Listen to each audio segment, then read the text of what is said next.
रामू आलू तालाब के पास कपड़े धोता था, फिर उन कपड़ों को अच्छे से इस्त्री करता था। ये काम उसके बेटे गोलू आलू को बिल्कुल पसंद नहीं था। एक दिन रामू बहुत बीमार पड़ गया। वो अपने बेटे से कहता है, बेटा, अब मैं और कुछ नहीं कर सकता। हमारे परिवार के कारोबार को अब तुम्हें ही आगे ले जाना होगा। बेटा, मैं तुम्हें जो सबसे कीमती जायदाद है दे रहा हूँ। वो क्या है जानते हो? ये अमूल्य स्त्री। मेरे बाद तुम इस स्त्री को इस्तेमाल करके जीवन में बहुत आगे तक जाओगे। ये मेरी आशा है बेटा। ये सुनकर गोलू आलू को बहुत गुस्सा आया। क्या स्त्री से जिंदगी में बहुत आगे तक जाना? मैं कुछ 4 अक्षर सीख कर कोई ऑफिस में नौकरी करने का सोच रहा हूँ, तो आप अपने ये खटारा स्त्री के डब्बे को मेरे सर पर रखना चाहते हो? बेटे के लिए खूब पैसे जायदाद छोड़कर जाने वाले लोग भी आपके जितना गर्व महसूस नहीं करते होंगे। मैं मर भी जाऊँ तो आपकी वो स्त्री इस्तेमाल नहीं करूँगा।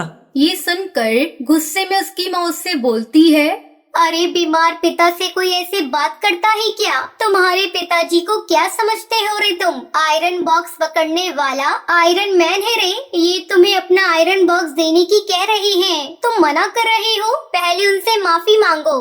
गोलू आलू ने सोचा, बेकार में बहस करके क्या फायदा। मुझे माफ कर दीजिए पिताजी, मैं आपका आयरन कभी ठंडा ना पड़े ऐसे देखूंगा। मैं आपसे वादा करता हूँ। ये सुनकर रामू आलू बहुत खुश हुआ। कुछ दिन बाद वो गुजर गया। एक दिन चुटकी गोलू आलू से कहती है, ये लो बेटा, अब इस स्त्री से काम शुरू करो। क्या शुरू करूँ? मर भी जाऊँ तो मैं दूसरे लोगों के कपड़े इस्त्री नहीं करूँगा बस। मतलब तुम अपने पिता को दिया हुआ वादा तोड़ दोगे? वो मैं बर्दाश्त नहीं कर सकती। मैं भी किसी बीमारी से मर जाऊंगी, तब तुम खुशी से जीना, अकेले रहना, जो करना हो वो करना।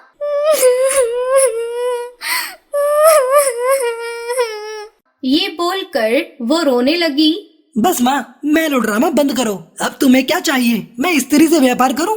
बस वही ना? तो फिर 4 दिन तक रुक जाओ, मैं इससे कुछ न कुछ कर लूंगा। गोलू आलू अच्छे से सोचकर गांव में एक पराठा सेंटर शुरू करता है। उस स्त्री के ऊपर पराठा बनाने लगा। वो आयरन बॉक्स पराठा कॉन्सेप्ट नया होने की वजह से लोग भर भर कर उसके सेंटर पर आने लगे। सब वो पराठा खाकर गोलू की खूब तारीफ करते। जल्द ही गोलू का आयरन बॉक्स पराठा पूरे गांव में मशहूर हो गया। फूड चैनल्स वाले उसके टीवी पर इंटरव्यू लेने लगे। बिना पॉल्यूशन के पराठा बनाने वाले eco friendly man, the great Golu Aloo. ये सुनकर उसे विश्वास नहीं हो रहा था। इस तरह वो स्त्री पर पराठा बनाकर खूब पैसे कमाने लगा।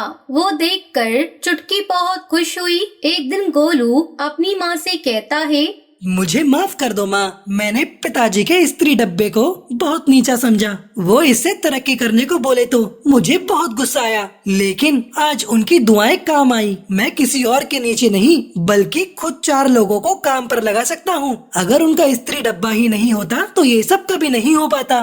इसलिए बेटा कहते हैं, बड़ों की बात माननी चाहिए, वो हमेशा भले के लिए ही कहते हैं। अब गोलू आलू आयरन बॉक्स से पराठा बनाकर खूब पैसे कमाने लगता है और अपनी माँ के साथ खुशी खुशी रहने लगता है।